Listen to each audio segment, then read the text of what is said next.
13 சோக்கரா. என்ன பண்ணாலும் உங்களுக்கு நாங்க பின்னாடி நாங்க நிப்போம். அண்ணனா, தம்பியா, மாமனா, புருஷனா எல்லாமே நிப்போம். ஏது தாவேக பெண்களுக்கெல்லாம் நீங்க புருஷனா இருப்பீங்களா? புருஷனா இருந்து காப்பாத்துவீங்களா? மனுஷனடா நீங்க எல்லாம். ஏற்கனவே என்னடானா இந்த தாவேக பெண்கள் எல்லாம் ஆபாசமா வந்து அவருக்கு மனைவி இல்லைன்னா என்னங்க, நாங்களே அவருக்கு மனைவியா இருப்போம்னு பொது வெளியில கூச்ச நாச்சம் இல்லாம பேசிச்சுங்க. இந்த ஆள் என்னடானா தாவேக்கால உள்ள எல்லா பெண்களுக்கும் நாங்க புருஷனா இருப்போம் அப்படின்னு வேற சொல்றாரு.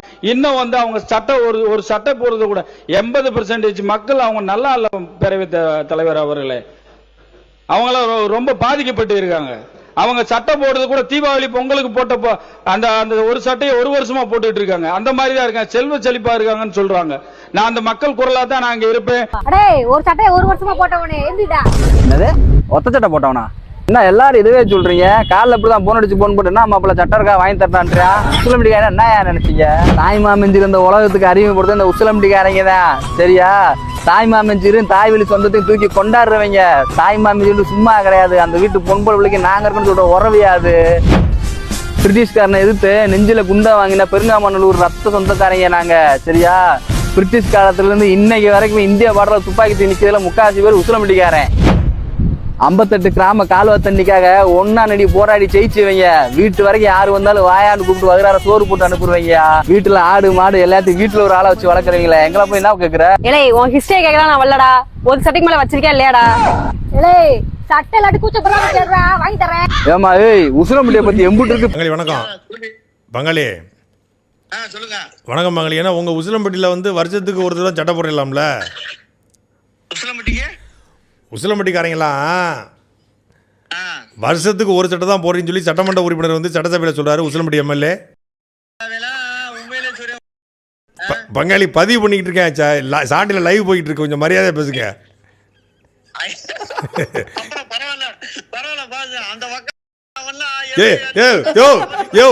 உண்மையிலே சீரியஸா போயிட்டு இருக்கேன். நீ என்ன அப்படி பேசிட்டு இருக்க? இதான் உசிலம்பட்டிக்காரங்களுக்கு போன் பண்ணக்கூடாதுங்கிறது பங்காளி. இல்லை உசிலம்பட்டிக்காரங்களோட மரபணுவை ஆப்பிரிக்காக அங்க இருக்கிற மரபணுவை 50,000-60,000 முன்னா இருக்கிற அந்த எவ்வளவு பெரிய பெருமைக்குரிய ஒரு எண்ணத்துல பிறந்துட்டு ஒரு வருஷத்துக்கு ஒரு தடவை வேட்டி சட்டை எடுத்து போறேன்னு சொல்லி எப்படி கேவலப்படுத்திக்கிறீங்க பாரு அங்க இருக்கிறவங்க புறாட்டியும். தாய் மாமன் தொங்க மோதிரம் சுற்றோம். தாய் மாமன் தொங்க மோதிரம் சுற்றோம். தொங்க மோதிரம் சுற்றோம். தாய் மாமன் தொங்க மோதிரம் சுற்றோம். ஏன்னு கேட்டீங்கன்னா 4/12 சிங்கம் என்ன யோசிச்சுக்கிற? அது ஒண்ணும் இல்லடா. ஒரு வருஷத்துக்கு 3 சிலிண்டர் கொடுக்குறாங்க. 4 மாசத்துக்கு ஒரு சிலிண்டர் யூஸ் பண்ணணும். அதான் எப்படி சிக்கனமா யூஸ் பண்றதுன்னு யோசிச்சுட்டு இருக்கேன். எதுக்கு சிக்கனமா யூஸ் பண்ணணும்? யூஸ் பண்ணாமலே இருந்தா ஒரே சிலிண்டர் ஒரு வருஷம் ஃபுல்லா வரும்ல. கூட லூசு பையில யூஸ் பண்ணாமலே இருந்தா ஒரு வருஷத்துக்கு என்ன லைஃப் லாங் வரும்டா. நம்ம அண்ணனோட மகிமையே மகிமை. போடா. No problem. என்ன சிங்கம் ரொம்ப கலகலப்பா பேசினுக்கிறீங்க? ஓ அன்னபூர்ணி சூப்பர் 666 அந்த ஸ்கீம் பத்தியா? அண்ணே போது நிறுத்துங்க. ரொம்ப குத்தாதீங்க. இனிஷியலா 3 கொடுத்துருக்காங்க. போக போக இன்க்ரீஸ் பண்ணுவாங்க. உங்களுக்கு தெரியாததா? கரெக்டு தான்மா, கரெக்டு தான். 6×3 கொடுக்குறீங்க. அந்த 3ஐயாவது எல்லா குடும்பத்துக்கும் கொடுக்குறீங்களா? எல்லா குடும்பத்துக்கும் தானே. என்னடா டேய் அவரு எப்படி எல்லா குடும்பத்துக்கும் கொடுக்கணும் சொன்னாரு? அப்படியா? இந்த அன்னபூரணி சூப்பர் 6 திட்டம். இத்திட்டத்தின்படி ஒவ்வொரு குடும்பத்திற்கும் வருடத்திற்கு 6 கேஸ் சிலிண்டர்கள் கட்டணமின்றி வழங்கப்படும். சிங்கம் நான் சொல்றேன், இது வந்து ஏழை எளிய மக்களுக்கான திட்டம். இதுல வந்து லட்சமா சம்பாதிக்கிறவங்க பயன்பட்டுட்டாங்கன்னா ஏழை எளிய மக்களுக்கு சிலிண்டர் கிடைக்காம போயிடும். அப்புறம் சிலிண்டர் தட்டுப்பாடாயிடும்ல. அதனால தான் வருஷத்துக்கு 2.5 லட்சத்துக்கு மேல சம்பாதிக்கணும் கிடையவே கிடையாது. ஓ 2.5 லட்சம் கரெக்ட் தான். பணக்காரங்களுக்குலாம் இது கிடைக்க கூடாது, ஏழைங்களுக்கு தான் கிடைக்கணும். அண்ணன் கரெக்டா தான்டா பண்ணியிருக்காரு. ஆமா உங்க அப்பா எவ்வளவு சம்பாதிக்கிறாரு? எங்க அப்பா நீ கிளம்புடா. இதோட அந்த கான்வர்சேஷனை கட் பண்ணிக்கலாம். சுமாரா எங்க அப்பா மாசத்துக்கு 25,000 ரூபாய் சம்பாதிக்கிறாரு. நாங்களும் ஏழை தான். எங்களுக்கு கன்ஃபார்மா கிடைக்கும். கூலி வேலைக்கு போறவங்க ஒரு நாளைக்கு 850 ரூபாய் சம்பாதிக்கிறாங்க. அவங்களுக்கு கிடைக்குமா? கணக்கு பண்ணி பார்த்தா அவங்களுக்கு மாசம் 25,000 ரூபாய், வருஷத்துக்கு 3 லட்ச ரூபாய் கிட்ட போகுது. அப்ப அவங்களுக்கு கிடையாது, கூலி வேலை செய்யறவங்களுக்கு கிடையாது, உங்க குடும்பத்துக்கு கிடையாது, எங்க குடும்பத்துக்கு கிடையாது. அப்ப யாருக்கு தான்? அதானே. டேய் இங்க எல்லாமே தப்பா இருக்குடா. ஏய் இனிமே சிலிண்டர் வேணும்னா வருஷத்துக்கு 2.5 லட்சத்துக்கு கீழே போய் சம்பாரிச்சிட்டு வாங்க. அதை விட்டுட்டு லட்சமா சம்பாரிச்சு சிலிண்டர் கேட்க வந்துருவானுங்க. போங்கடா போய் கம்மியா சம்பாதிக்கிற வழியை பாருங்க. கரெக்ட் சிங்கம். நான் போய் எல்லாத்தையும் சொல்லிட்டு வரேன், கம்மியா சம்பாதிக்க சொல்லி. என் வாழ்க்கையில இன்னும் நான் இந்த எல்லா குடும்பங்களை பார்க்கணும்னு இருக்கும் எனக்கே தெரியல. அவர் கஷ்டப்பட்டு பிலிம்ல சம்பாரிச்ச சம்பாத்தியத்தை மட்டும்தான் இப்ப எங்களுக்காக செய்யறாரு. இப்ப விஜய் பண்ற எல்லாமே வந்து அவருடைய சொந்த பணம். ஆமா, சொந்த பணம் தான். இப்ப வந்து எப்படின்னா 100 நாள் ஒரு நாள் கஜானா ஃபில் பண்ண முடியும்? கரெக்டா தப்பா? 100 நாள் யாராலையும் வந்து கஜானா ஃபில் பண்ண முடியாது. அப்படி இருக்கும்போது அவரோட சொந்த பணத்தை தான் நமக்கு செய்யறாரு. கவர்மெண்ட் பணத்தை ஒரு பைசா தொடலன்னு இது வரைக்கும் அவர் ஒரு பைசா தொடர யாராலும் செய்ய முடியும். இது வரைக்கும் வந்து எந்த கட்சியாச்சும் அவங்க லேண்டை வித்து மக்களுக்கு செஞ்சாங்க சொல்லுங்க பாக்கலாம்? யாராலுமே சொல்ல முடியாது. இதுக்கு முன்னாடி அந்த ஸ்டாலினும் சரி, அதுக்கு முன்னாடி இந்த ஜெயலலிதா அம்மாவும் சரி, மக்களோட பணத்தை தான் மக்களுக்கு செஞ்சாங்க. யாரும் அவங்க சொந்த காசை செய்யல. என்ன சிஸ்டர் செஞ்சாரு லேண்ட வித்து? லேண்ட வித்துதோ மகளிர் உரிமை தொகை 1000 ரூபாய் கொடுத்திருக்காரு. அப்புறம் பெண்களுக்கு சிறப்பு பாதுகாப்பு படை அதை செஞ்சிருக்காரு. அதை தாண்டி இப்ப போலீஸ்க்கு புதுசா ஒரு வண்டி விட்டுருக்காரு. அது போக 3 சிலிண்டர் கொடுக்குறாரு. இதெல்லாம் எப்படி பண்ண முடியும்? அவர் தேர்தல் வாக்குறுதியில என்னுடைய சொந்த பணமே வெறும் 700 கோடி தான் காட்டினாரு. ஆமாண்ணா, ஒரே ஒரு திட்டத்துக்கு கூட அந்த 700 கோடி பத்தாது. அப்படி இருக்கும்போது நீங்க எப்படிமா அவர் சொந்த பணத்தை நீங்க செலவு பண்றான்னு சொல்லுவீங்க? சிலிண்டர் அனுப்பிச்சா பாத்தீங்களா, அதுக்கே 400 கோடி. சரிண்ணா. தாய்மாமன் தங்க முதல்ல அனுப்பிச்சாரு பாத்தீங்களா, அதுக்கே எத்தனை 1000 கோடி. இப்படி இருக்கும்போது அவருக்கு இருக்கிறதே 700 கோடி. 700 கோடி 400 கோடி செலவு பண்றாரு. அவரோட சொந்த பணத்தை தான் 400 கோடி கூட செலவு பண்றாரு. எப்படிமா சொந்த பணம் செலவு பண்ணுவாரு? கொஞ்சம் எப்படி சொல்லலாம், கொஞ்சம் வரி பணமா இருக்கும். இது வரைக்கும் வந்து எந்த கட்சியிலுமே சொந்த பணத்தை யாருமே செலவு பண்ணல. அப்படி இருக்கும்போது அவர் செலவு பண்ணிருக்காரு. இடத்த வித்தோ இல்ல அவரோட இன்கம் வச்சோ எல்லாத்தையும் வச்சுதான் எங்களுக்கு செஞ்சிருக்காரு. இப்ப இடத்த விட்டு தளபதி உங்களுக்கு செஞ்ச எதனா ஒரு திட்டம் சொல்லுங்க. பெண்களுக்கு உரிமை தொகை கொடுத்திருக்காரு 1000 ரூபாய். அது போதாதா? அவர் கஷ்டப்பட்டு பிலிம்ல சம்பாரிச்ச சம்பாத்தியத்தை மட்டும்தான் இப்ப எங்களுக்காக செய்யறாரு. இப்ப விஜய் பண்ற எல்லாமே வந்து அவருடைய சொந்த பணம். ஆமா, சொந்த பணம் தான். இப்ப வந்து எப்படின்னா 100 நாள் ஒரு நாள் கஜானா ஃபில் பண்ண முடியும்? இது வரைக்கும் வந்து எந்த கட்சியாச்சும் அவங்க லேண்டை வித்து மக்களுக்கு செஞ்சாங்க சொல்லுங்க பாக்கலாம்? இப்ப இடத்த விட்டு தளபதி உங்களுக்கு செஞ்ச எதனா ஒரு திட்டம் சொல்லுங்க.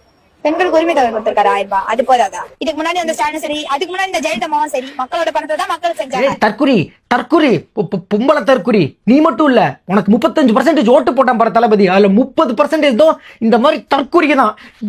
என்னென்ன சொல்றாங்க இப்ப? ஐயோ, நாசமா போச்சே தமிழ்நாடு, போச்சே.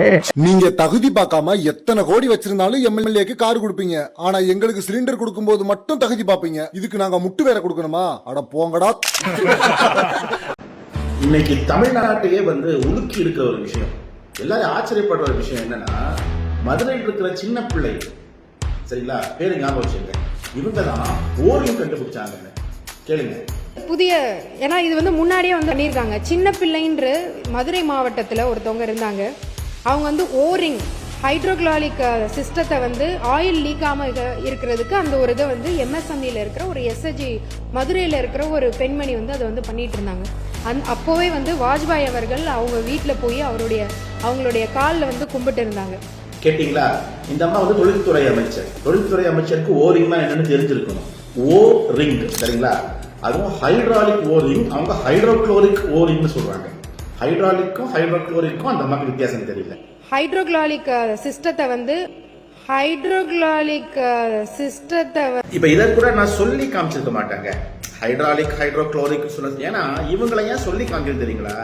அரசு பள்ளி உள்ள போய் ஒரு பெண் குழந்தையை எழுப்பி வாட் இஸ் யுவர் ஃபாதர்னு கேட்டு அந்த பெண் குழந்தைய கூணி குறுக வச்ச ஆள் இந்த அம்மா. ஹைட்ரோக்ளோரிக்கும் ஹைட்ராலிக்குமே வித்தியாசம் தெரியாம சட்டமன்றத்தில் பேசிட்டு இருக்கீங்க மேடம். இப்போ சின்ன பிள்ளைதான் கண்டுபிடிச்சாங்க, வாஜ்பாய் பாராட்டினாரு.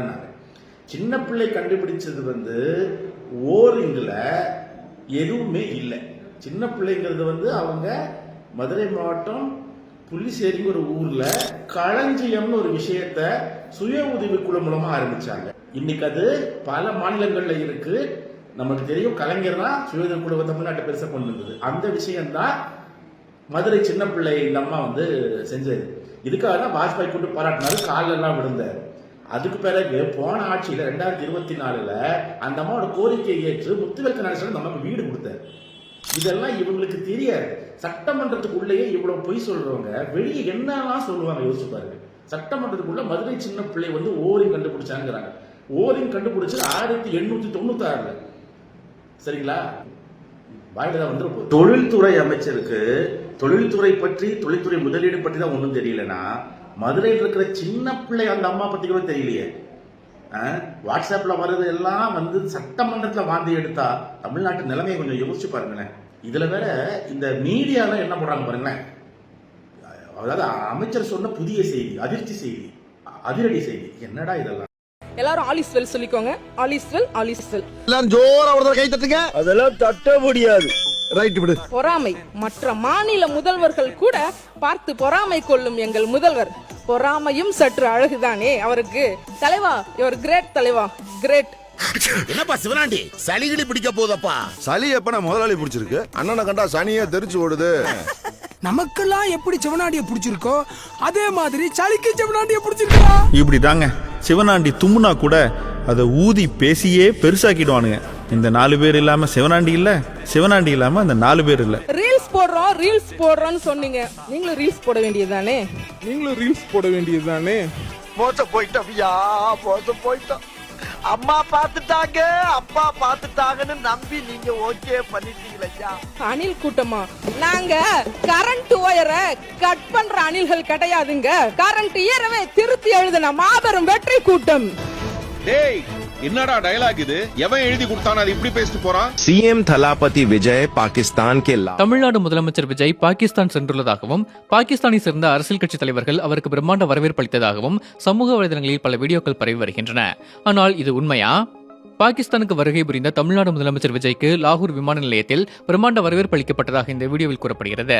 மேலும் பாகிஸ்தானில் உள்ள பஞ்சாப் மாகாணத்தின் முதலமைச்சர் மரியம் நவாஸ் நேரடியாக சென்று விஜயை வரவேற்றதாகவும் வைரல் வீடியோக்கள் சமூக வலைதளங்களில் பரவி வருகின்றன. ஆனால் இது உண்மையல்ல, போலியான தகவல். இது மட்டுமல்லாமல் சிறைக்காவலில் உள்ள பாகிஸ்தான் முன்னாள் பிரதமர் இம்ரான்கானுக்கு விஜய் ஆதரவளிப்பது போன்றும் இம்ரான்கானின் சகோதரி அலிமா கானை சந்தித்ததாகவும் வீடியோக்கள் பரவி வருகின்றன. இதுவும் முற்றிலும் தவறான தகவல். தமிழ்நாடு முதலமைச்சராக பொறுப்பேற்ற பின்னர் முதலமைச்சர் விஜய் எந்த ஒரு வெளிநாட்டு பயணமும் மேற்கொள்ளவில்லை. மேலும் பாகிஸ்தான் மக்களுக்கு விஜய் 10,000 பணம் வழங்கி உதவி செய்வதாகவும் ஒரு வீடியோவில் கூறப்பட்டுள்ளது. தமிழ்நாட்டில் ஏற்கனவே பதிவு செய்யப்பட்ட காட்சிகளையும் ஏஐ மூலம் உருவாக்கப்பட்ட காட்சிகளையும் இணைத்து போலியான தகவலுடன் இந்த வீடியோக்கள் பகிரப்பட்டு வருகின்றன. இருப்பினும் இன்ஸ்டாகிராமில் சிலர் இதை உண்மையான நம்பி பாகிஸ்தானுக்கு வரவேற்பதாக கமெண்ட் செய்துள்ளதும் குறிப்பிடத்தக்கது. வியூஸ் வேண்டும் என்பதற்காக இந்தியாவை தாண்டி தற்போது பாகிஸ்தானை சேர்ந்த சமூக வலைதள பக்கங்களும் தவறான தகவலுடன் இதுபோன்ற போலி வீடியோக்களை பகிர்ந்து வருகின்றன. சமூக வலைதளங்களில் எந்த ஒரு செய்தியையும் பகிர்வதற்கு முன்னர் அதன் உண்மைத்தன்மையை ஒருமுறை சரிபார்த்துக் கொள்ளுங்கள். ஒரு முட்டாள் கூட இப்படி கேட்காது. எந்த முட்டாளாச்சும் இப்படி கேட்குமா? விஜய் கட்சிக்காரங்க அரசியல் தெரியல, அப்படி அவனாச்சும் அரசியல் தெரியல கூட அவன் கேள்வி கேட்கறானா அதுக்கு என்ன பதிலோ அது தெரிஞ்சா பேசு, இல்லன்னா இந்த தற்கூரித்தனமா அதனால உங்களுக்கு தற்கூரின்றாங்க. நீ தற்கூரித்தனமா பேசாங்க, தயவுசெய்து தற்கூரியா பேசாங்க. நானும் விஜய்க்கு தானே ஓட்டு போட்டேன். உங்களால எங்களை மாதிரி கொஞ்சம் ஏதோ 4 விஷயம் தெரிஞ்சவங்க கூட வந்து முட்டாளுன்றாங்க. எங்களை விஜய்க்கு ஓட்டு போட்டியா நீ முட்டாளுன்றாங்க. உங்களை மாதிரி ஆளுங்க தற்கூரித்தனமா பேசுறதுனால தான் எங்களையும் முட்டாளுன்றாங்க. தயவுசெய்து அரசியல் புரிஞ்சா பேசுங்க, இல்ல கம்முனாச்சும் இருங்கடா. பேசுறவங்க பேசிட்டு போட்டோம்.